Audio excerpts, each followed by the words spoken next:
Beloved comic book scribe and nerd icon J. Michael Stracynski is finally ready to make his return to the world of the Wallcrawler. What'll happen next? Well, let's hop into the pages of Amazing Spider-Man Torn issue number 1, the kickoff to a brand new 5-part miniseries set in the early days of Peter Parker. So then, this brand new book wastes absolutely no time getting started as we're treated to a very familiar scene. A younger Spider-Man is duking it out with classic foe the Sandman, who today of all days has decided to take a job attacking the UN building, which even Spider-Man admits, geez, this is kind of above your pay grade. If nothing else, though, this does offer the opportunity for Peter to try out a brand new device he's been working on, a sonic weapon that destabilizes Flint Marko's unique sand-based physiology, causing him to fall apart. After that, Spider-Man decides to really add some insult to injury by bottling up Sandman into a series of very angry bottles before handing him off to the police. This was a lot of fun, but unfortunately, Peter is going to be late for his 8 a.m. college math class, a concept that I think we can all agree is almost as evil as what Sandman was doing. Now, Peter finds concentrating at the best of times difficult, considering that he's usually always wrecked, what with his double life as a superhero, but today especially, as Peter claims to have already mastered these mathematical theorems when he was only 9. Despite his best efforts, though, he does end up falling asleep in class, taking a very embarrassing header, one that friend Gwen Stacy was sure to see the whole thing. Yes, that's right, everyone, we're that far in the past. Gwen Stacy is still alive, her and Peter aren't really seeing each other right now, but they are good friends, so much to the point that Gwen is sure to invite Peter to a beach thing that her and Harry are doing that night. Hey, Mary Jane is gonna be there too, and word on the street is that she likes him. We also learn in this issue, on top of everything else, Peter is apparently taking German. His professor, a Dr. Dunkel, which literally means Dr. Dark,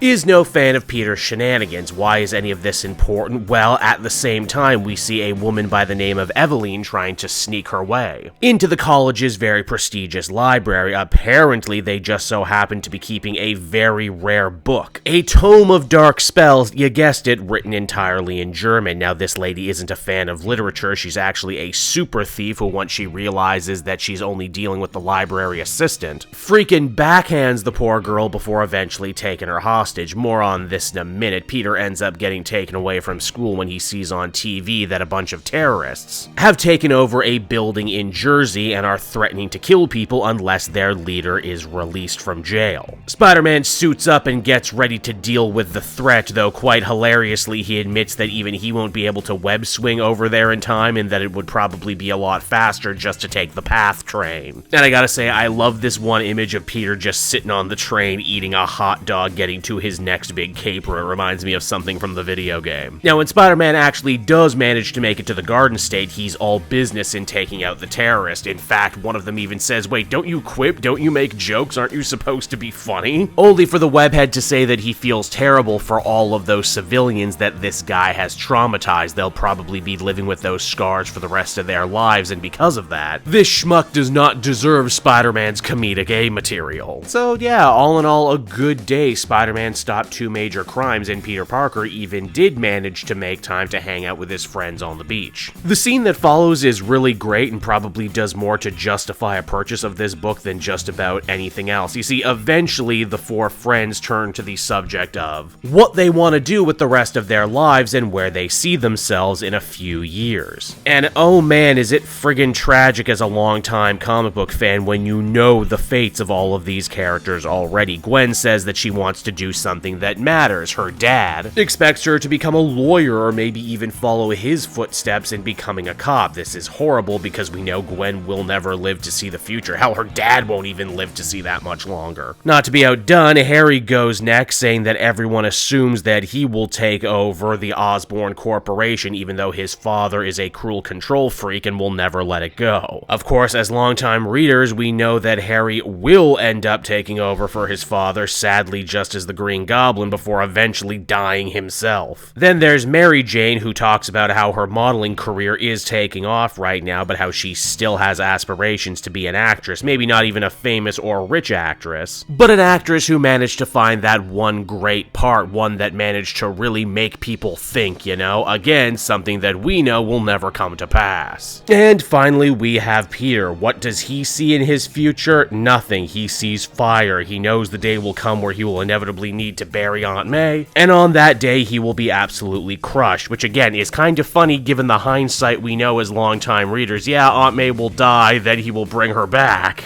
By selling his marriage to the devil in a decision that he's still trying to live down and that they're still trying to retcon and walk back. Yet, ironically, in the present, Aunt May is still alive while Harry and Gwen are not. Well, geez, that was effective if totally depressing. Peter gets dropped off on campus later that night when his spider sense warns him of what's going down in the library. Evangeline ambushed the librarian, but he wouldn't budge and give her the book, so she shot him before eventually shooting the assistant to try and cover her tracks. Spider-Man shows up too late to save these two lives, but in just enough time to try and stop this woman. She unloads a whole gun on the wall crawler, who manages to dodge every bullet, only to be shocked to see, oh wait, she's got two guns. One of the lady thief's bullets from her revolver ricochets off a nearby suit of armor, hitting her in the arm. The blood drips down on this book of dark spells, and wouldn't you know it, this proves to be all you need for the book to transform her into some horrifying demonic creature with wings and horns. At this point, Evangeline doesn't even care about selling the book anymore. She just wants it back from Spider-Man so that she can end this horrible transformation.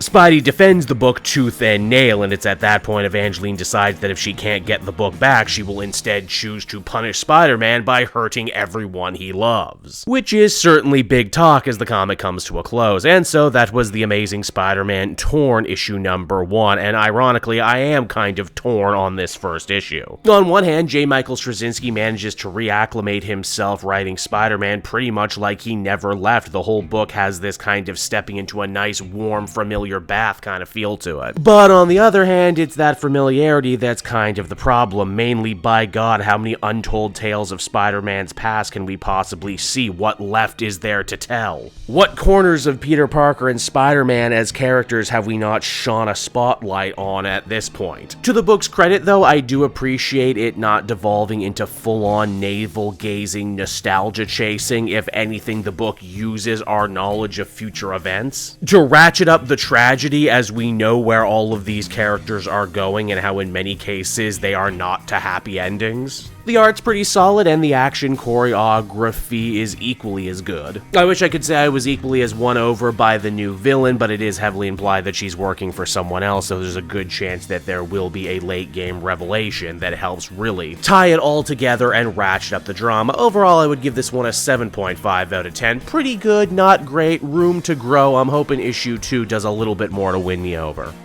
Hey there everyone, it's your pal Cape Joel again, and if you're seeing my face right now, that means you watched to the end of the video, and I'll always be grateful for that. Retention helps in this crazy YouTube game, and so does becoming a patron. If you head on down to the description, you can find a link to my Patreon page. Recently just redid all the tiers, a lot of cool stuff offering up there, exclusive commentaries, exclusive polls, behind the scenes concept art for Capes and Quest. That's the brand new D&D show I've started soon. Never been a better time to become a patron. You can become a patron for as little as $1 a month and help the channel grow and, help me continue to deliver content like what you just saw. So I want to thank you all, and I will see you again next time. Bye-bye.